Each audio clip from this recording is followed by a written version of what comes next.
Isang magandang araw mga kaibigan! Narito na naman po si Shenshen TV na magbabahagi sa inyo tungkol sa kwento ng pag-ibig.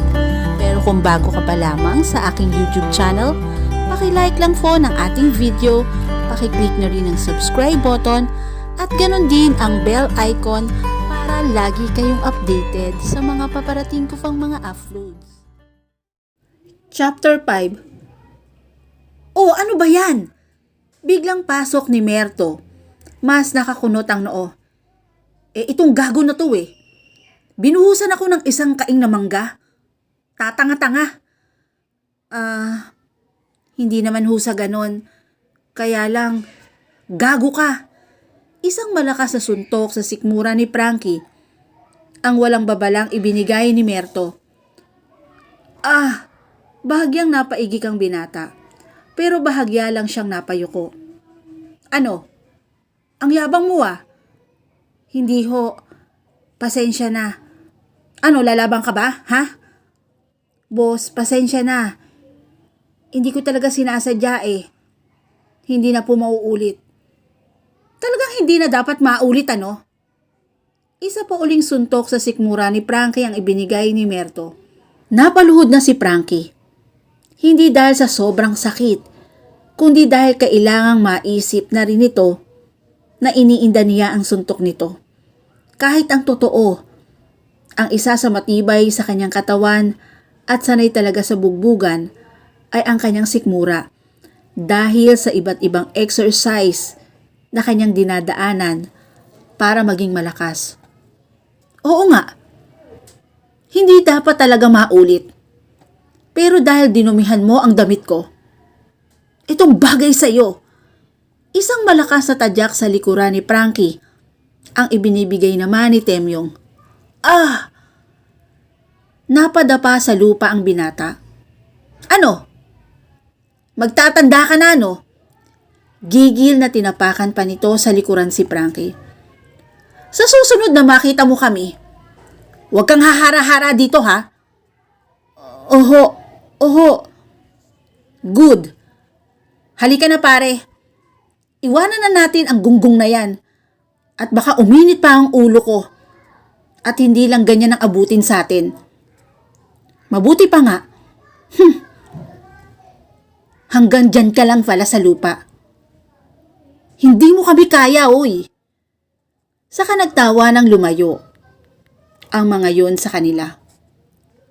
Pare, saka lang nakalapit si Nelo sa kanya na sa totoo lang, natulala sa bilis ng mga pangyayari. Nagulat din ito dahil hindi man lang nanlaban ng binata. Bakit hindi mo binigyan ng mag-asawang kadyot sa tagiliran ang mga yon?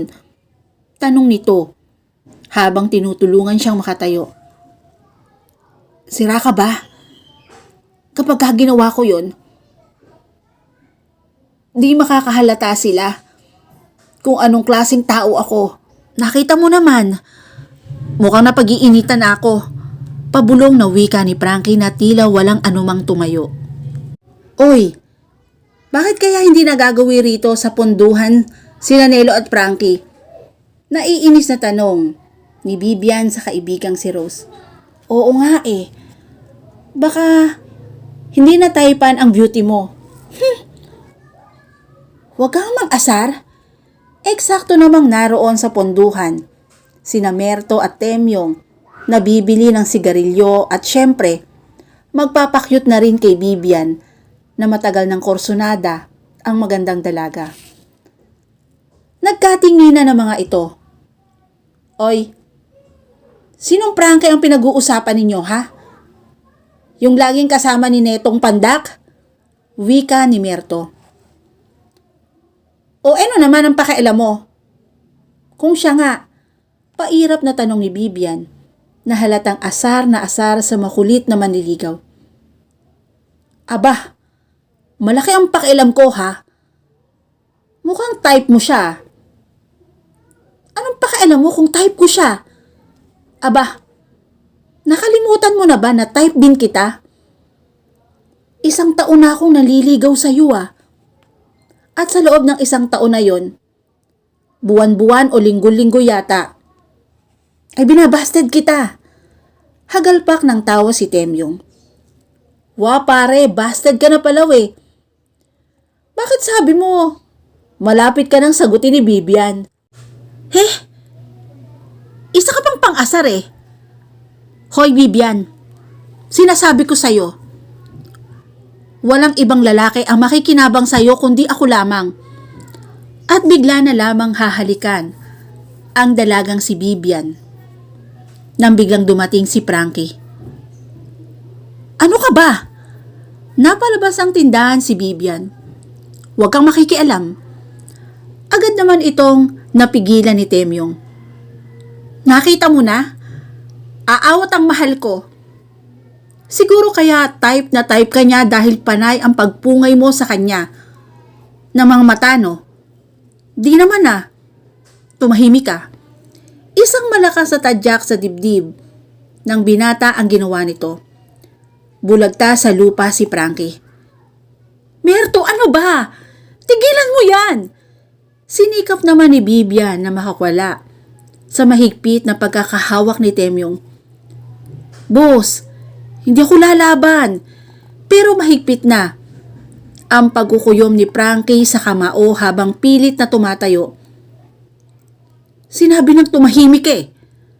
Sa panganiya tumama ang kamao ni Merto. Ayoko nang maingay.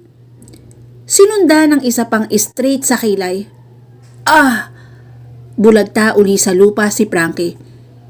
At yon ang eksenang natanaw ni Ivy na parating pala sakay ng kabayo nitong si Volta. Si Frankie yun ah. At ang mga tauhan ni Ramil ang mga kalaban niya. Gago talaga ang mga yun ah. Sukat doon ay malakas na nahaplit ng dalaga ang renda ng kabayo. Ano? Lalabang ka ba? Boss, hindi ho. Nanatili lang na nakaupo sa lupa si Frankie. Anong hindi? Bakit ha? Natatakot ka bang magulo lalo? Saka akmang tatadyakan uli ni Merto ang binata. Merto, ano ba yan? Malakas sa sigaw na parating na si Ivy. Ha? Natigilan si Merto. Anong kalokohan na naman yan, ha? Kasi, nanduduro na naman kayo ng mga taga rito? Nakababa na sa kabayo ang dalaga.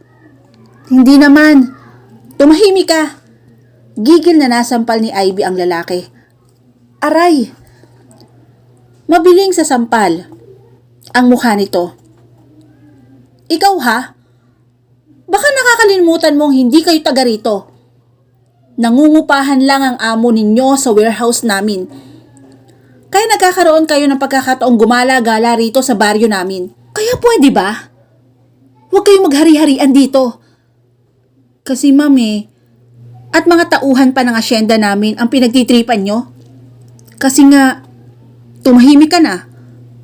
Pwede ba? Lumayas na kayo. Lumayas na kayo ngayon din. Matalimang sulyap na ipinukol ni Metro kay Frankie. Ano? Ayaw mo kong sundin? Baka gusto mo ang amo nyo ang palayasin ko sa warehouse namin ah. Aalis na kami. Saka lang, nag-uunahang umalis ang dalawa. Huwag kong makikitang gagala kayo rito. Sa baryo namin ha. Pahabol ni Ivy sa mga ito.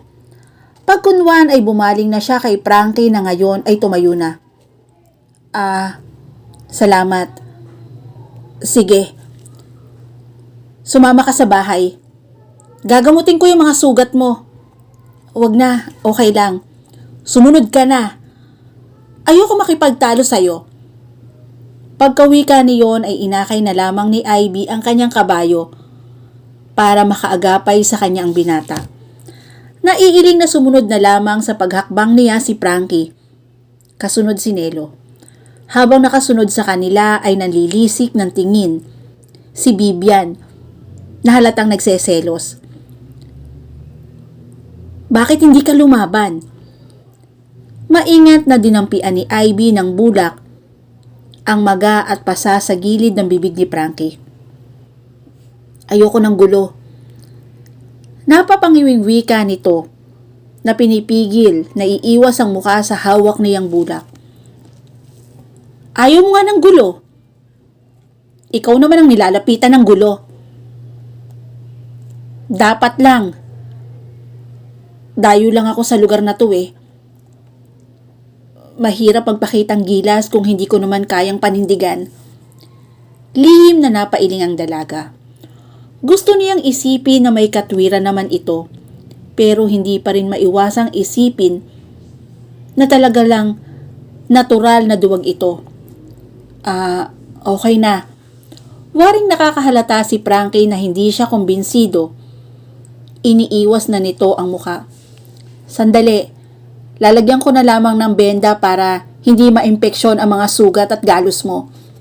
Di na, okay na. Tumayo na ito. Frankie, salamat. Pagkunwan ay humakbang na patungo sa gate. Sandali. Pinilit niyang sabayan hanggang sa gate ang binata. Pero mabilis na itong nakalabas kasunod si Nelo. Napabuntong hininga na lamang si Ivy at nasundan na lang ng tingin si Frankie. Nakakainis. Ang gwapo at ang macho ng dating. Diyog naman pala. Sayang. Oh, sobrang concern mo naman yata sa lalaking yun ah. At hindi mo lang ginamot ang mga sugat. Ganon din ang pasan niya. Inihatid mo pa hanggang dito sa labas ng bahay ah. Papa? Gulat na nakapalingon si Ivy. Nagsumbong sa akin si Ramil. Katatawag lang. Sinampal mo raw ang tauhan niya dahil sa lalaking yon? Enzo, dapat lang naman sampalin ng mga lalaking yun ano? Kung nakaharap nga lang siya, dapat ay pati siya. Ang yabang niya no? Kaya nahawa sa kayabangan. At pagka abusado niya ang mga tauhan niya, malalaki ang hakbang na pumasok na siya sa kabahayan. Ivy, you shouldn't say those words to him. Baka nakakalimutan mong anak siya ni Don Edgardo. At kung hindi sa suporta nila, ay hindi ako mananalong alkalde ng bayan natin. Pa, kayo ang may utang na loob sa kanila, hindi ako. Dahil kung ako ang tatanungin, ayokong maging politiko kayo. Ivy, lalong nanlaki ang mga mata nito.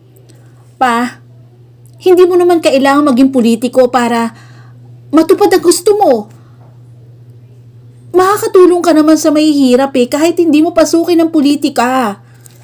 Iha, dati naman kilala ka sa pagiging pilantropo At yon ay kahit na hindi ka alkalde ng bayang ito. May mga anak na mahihirap na magsasakang pinag-aaral mo ng libre. May mga klinika ka na ipinapagawa sa iba't ibang baryo para sa mga medical mission ng mga doctors. Ganon din ang nurse na dumadayo dito sa atin. Pero, hindi pa sapat yon. Hindi naman pwedeng sariling pera lang natin ang gagamitin sa mga pangangailangan ng mahihirap. Baka maubusan din tayo.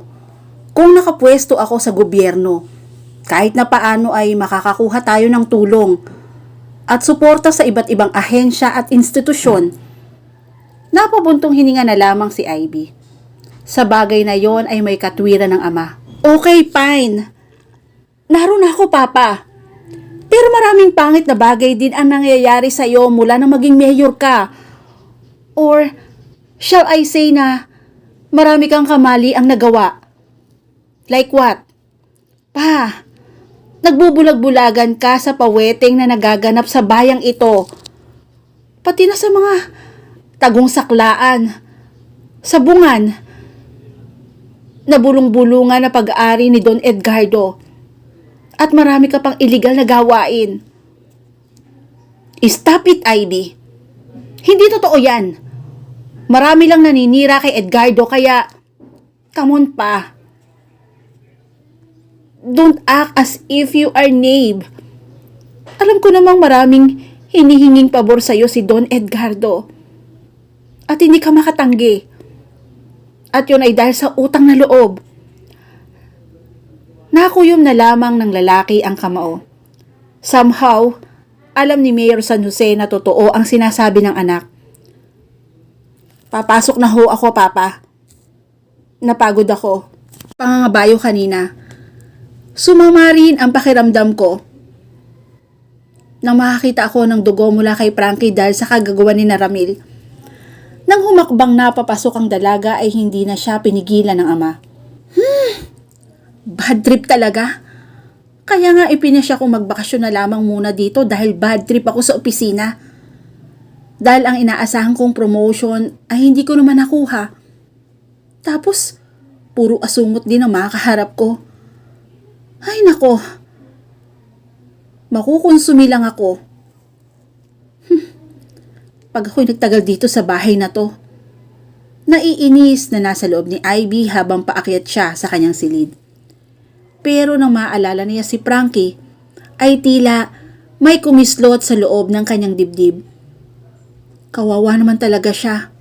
Sana gumaling agad ang mga sugat niya. Hindi bale. Bukas ay papasyal ako sa asyenda.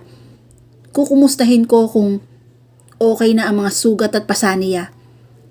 At dito na po natatapos ang chapter 5 ng aking kwento. Muli po, samahan niyo po akong muli sa susunod pang kabanata. Thank you and God bless all.